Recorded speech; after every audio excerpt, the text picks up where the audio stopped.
Salam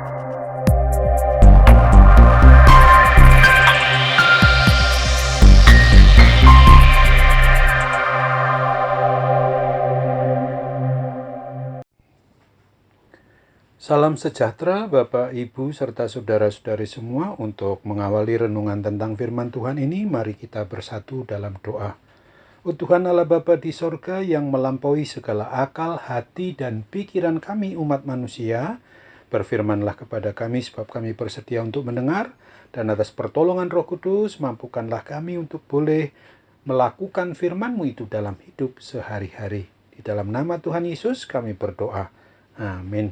Sebagai nas renungan firman Tuhan hari ini diambil dari 1 Korintus 8 ayatnya yang kedua yang berbunyi, jika ada seorang menyangka bahwa ia mempunyai sesuatu pengetahuan, maka ia belum juga mencapai pengetahuan sebagaimana yang harus dicapai.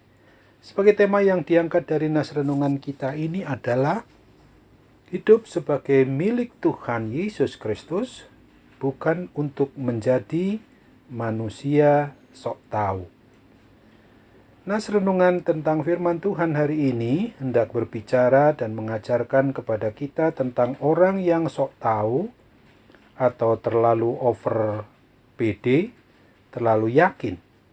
Percaya diri dan keyakinan sebetulnya boleh-boleh saja, tetapi jangan berlebihan.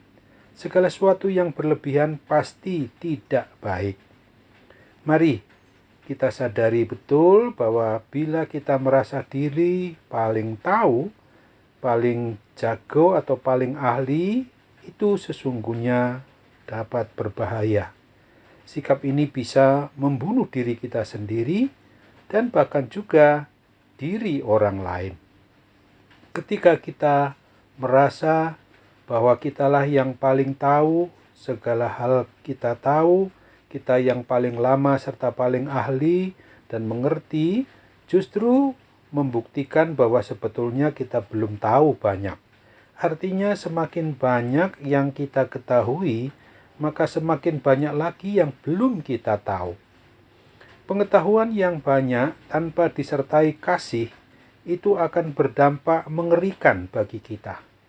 Orang bisa saja sombong, tidak karuan karena tahu ini dan tahu itu.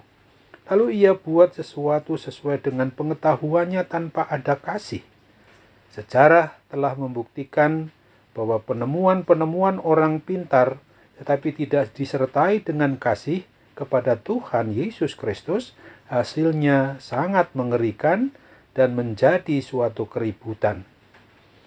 Kalau sudah demikian, maka akan diikuti dengan kesombongan dan selanjutnya keegoisan yang digunakan untuk menguntungkan dirinya sendiri tanpa memikirkan dampaknya bagi orang lain.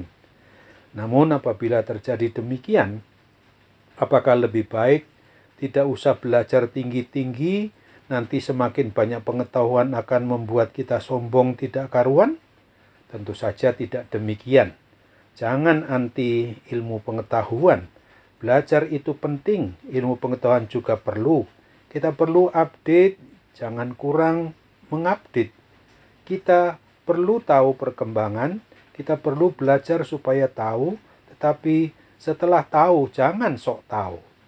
Marilah kita tetap mau belajar supaya kita tahu, tetapi setelah tahu, tetaplah rendah hati dan melihatnya sebagai anugerah dari Tuhan Yesus Kristus semata. Sesungguhnya sebagai pribadi yang tahu semua, mampu dan ahli tentang segala sesuatu, tetapi tidak jadi overconfident dan sok tahu, adalah Tuhan Yesus Kristus yang harus kita ketahui telah menyatakannya secara demikian. Dia adalah Allah yang Maha Tahu tetapi dengan rendah hati. Sesungguhnya Dia mau merendahkan dirinya, hadir di dunia dan merelakan dirinya dicerca, dihina, disiksa, bahkan sampai mati di atas kayu salib di Bukit Golgota demi untuk menggantikan kita umat manusia yang sok tahu ini.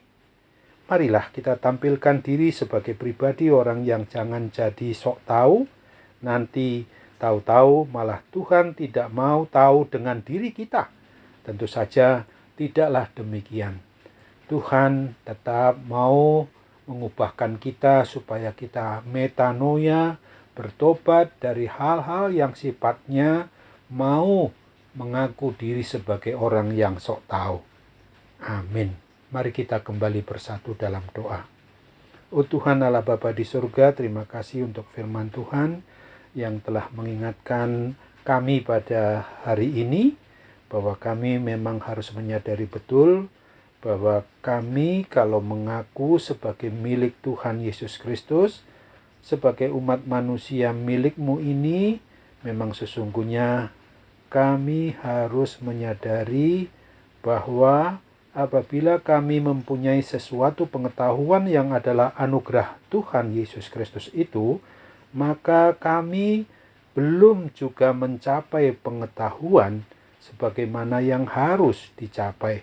Tentu saja hikmat Tuhan itulah yang akan senantiasa memurnikan kami untuk senantiasa sadar bahwa ketika kami banyak mengetahui dan semakin banyak lagi mengetahui tentang segala sesuatu, maka sesungguhnya kami masih belum lagi mengetahui segalanya. Oleh sebab itu kami harus sungguh-sungguh berserah kepada keinginan dan kehendak Tuhan. Yang pasti rancangan Tuhan adalah damai sejahtera bagi kami, bukan rancangan kecelakaan. Tentu untuk hari depan, di mana ketika Tuhan datang kembali untuk menjemput kami kelak pada akhir zaman, maka kesiapsediaan kami, terutama di dalam masa-masa penantian, masa-masa Advent ini, maka kami harus sadari betul bahwa ketika itu nanti kami harus siapkan diri kami untuk menyambut-Mu. Kami percaya di saat kami juga dalam kondisi saat ini kurang sehat, pasti Tuhan juga akan memakai sarana apapun juga yang berkaitan dengan sarana alat-Mu untuk memberi kesembuhan. Kami pasti mendapatkan mujizat kesembuhan yang daripada-Mu. Dalam nama Tuhan Yesus kami berdoa. Amin.